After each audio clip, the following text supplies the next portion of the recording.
So many of you at home are still trying to get tested, and those of you who do get a test, we're hearing many of you are still waiting several days for results. Tonight here, we're going to hear from many patients, their symptoms, and the stories now emerging across the country. Signs like this one that says no visitors, families being separated from their loved ones because of the concern, of course, of spreading the coronavirus inside the hospital. Tonight, from the 17-year-old boy who lost his life to the young wife who lost her husband just days before his 45th birthday. The faces and the stories behind them from Matt Gubman. Tonight, a 17-year-old boy from outside Los Angeles has become the youngest person in the country to have died after contracting COVID-19. Every kid in this community, they're grounded. People have got to stay home. I am not going to lose another child in this city. The CDC is tonight looking into the cause of the teenager's death. His father, an Uber driver, also infected. And in San Diego, 2 infants testing positive. And a warning from doctors tonight. So patients are coming in commonly with many different complaints, but most often fever, cough, and shortness of breath. I think the thing that's really interesting is that patients are also coming in with nausea, vomiting, and diarrhea, which isn't really something that we would expect with these respiratory illnesses. And across the country, chilling firsthand accounts of similarities.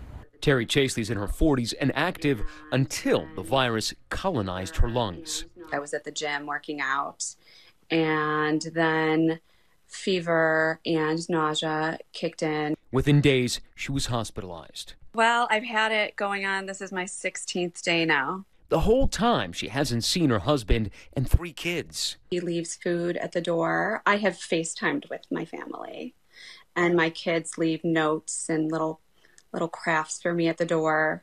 But I have not touched them or spent any time with them this entire quarantine.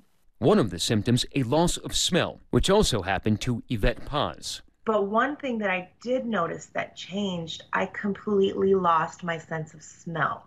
And it got much worse. The 30-year-old Army vet was hospitalized. She was released and actually felt better until the virus triggered pneumonia. Finally, she says doctors put her on an anti-malarial drug called hydroxychloroquine as part of a clinical trial.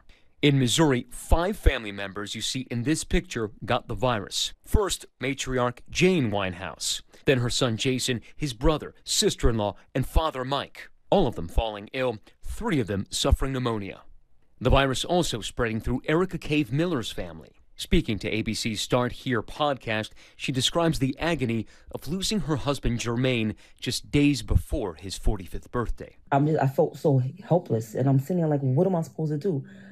He needs somebody there with him. He needs somebody praying over him. He needs somebody there. But again, couldn't do anything.